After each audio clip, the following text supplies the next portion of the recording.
Welcome to this explainer.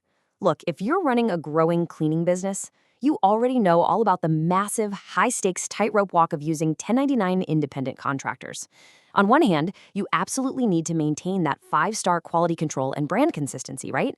Your clients expect a flawless clean every single time.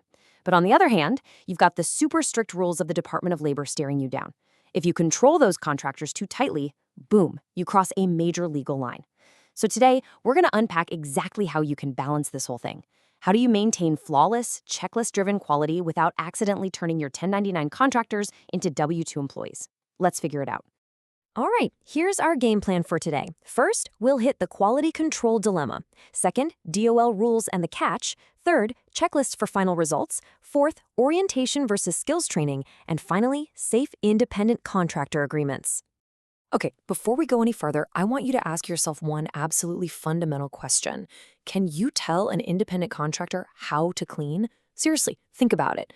It sounds like a basic operational question, but legally, the answer to this could literally be the difference between a thriving, scalable business and a totally devastating government audit. So just keep that in the back of your mind as we go through this material. Moving right into Section 1, the quality control dilemma, high standards versus worker classification. To scale your business and keep those top-tier online reviews rolling in, you absolutely need consistency. It's basically a universal truth in this industry. You want five-star cleans, and to get that, you literally need a checklist. I mean, relying on a worker's memory is just a fast track to missed baseboards and angry clients, right? But there is this massive industry myth out there. A lot of owners really believe that you just cannot give an independent contractor a quality standard or a checklist without automatically turning them into an employee. And that myth is totally driven by the fear of the 1099 reality. You desperately want strict brand consistency, and you're utilizing independent contractors so you can actually scale efficiently. But if a government auditor decides you've been treating those contractors like employees by micromanaging their work, the legal consequences are severe. We're talking about massive risk here. Potential back taxes, unpaid overtime under the Fair Labor Standards Act, devastating misclassification lawsuits, the whole shebang. The fear is real.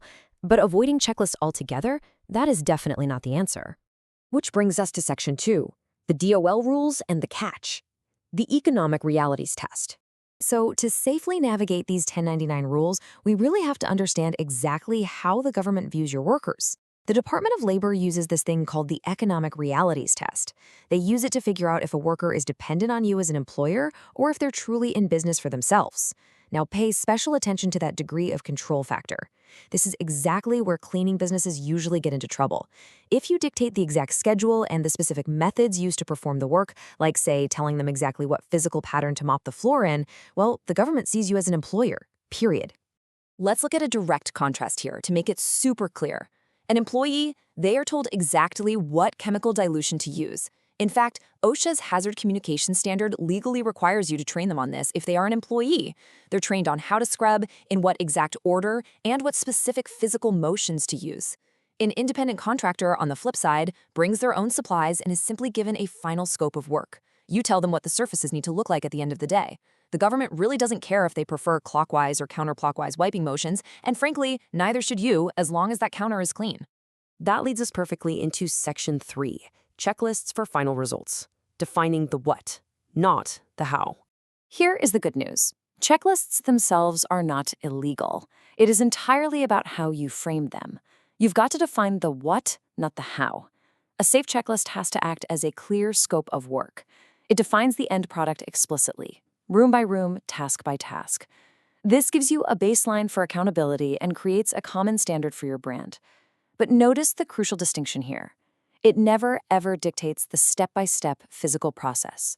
It says dust the baseboards, but it absolutely does not say use a microfiber cloth in a sweeping motion to wipe the baseboards. Make sense? This quote from our sources perfectly summarizes the goal. It says, it's the scope of work being explicitly spelled out not just by room, but by tasks in that room. By explicitly listing out those tasks, you're creating a solid source of truth. The contractor knows exactly what end result they are being hired to produce, and the client knows exactly what they are paying for. It's pure reassurance for everyone involved, without crossing that dangerous line into micromanagement. Let's keep moving to Section 4, Orientation versus skills training, the vital loophole.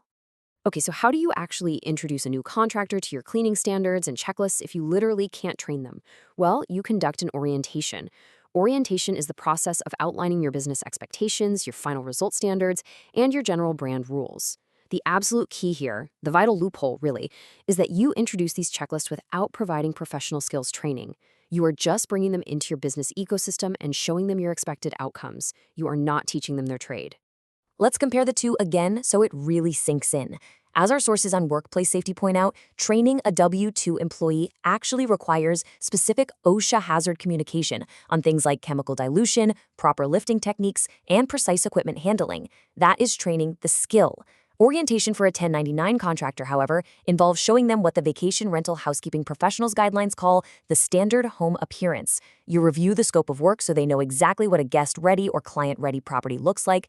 The rule of thumb here is a game changer. Orient to the results, don't train the skill. All right, almost done. Section 5, Safe Independent Contractor Agreements, Protecting Your Business. Look, all of these great operational practices, your results-based checklists, your careful orientations, they mean absolutely nothing if your legal paperwork contradicts them.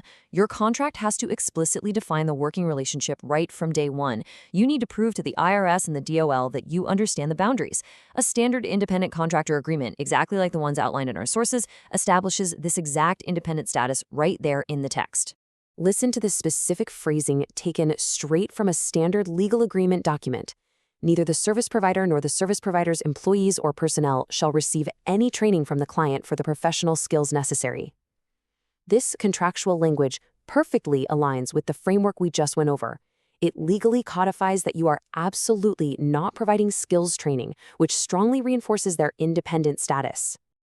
And here is the other critical clause from that very same agreement.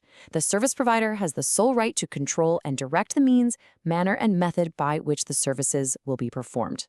So the crucial takeaway here is this. Your contractor has to retain total control over the manner of the work.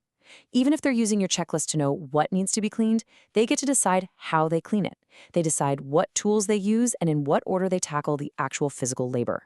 Let's summarize everything we've talked about in this explainer. Here are the real, actionable steps you can implement to safely manage quality with 1099 workers. 1. Frame every single checklist as a pure scope of work outlining the end product. 2. Establish your final result standard during an orientation, making sure to clearly separate it from professional skills training. And 3. Step back. Let the independent contractor choose their own method to achieve that beautiful result. I'm going to leave you with this final thought so you can audit your own business practices today. Take a good look at your current documents and ask yourself honestly, are your checklists simply defining a beautiful result, or are they accidentally crossing the line into training an employee? Because getting this right, it's absolutely key to scaling a high-quality, compliant cleaning business without the legal headaches. Thanks so much for joining me for this explainer, and keep learning.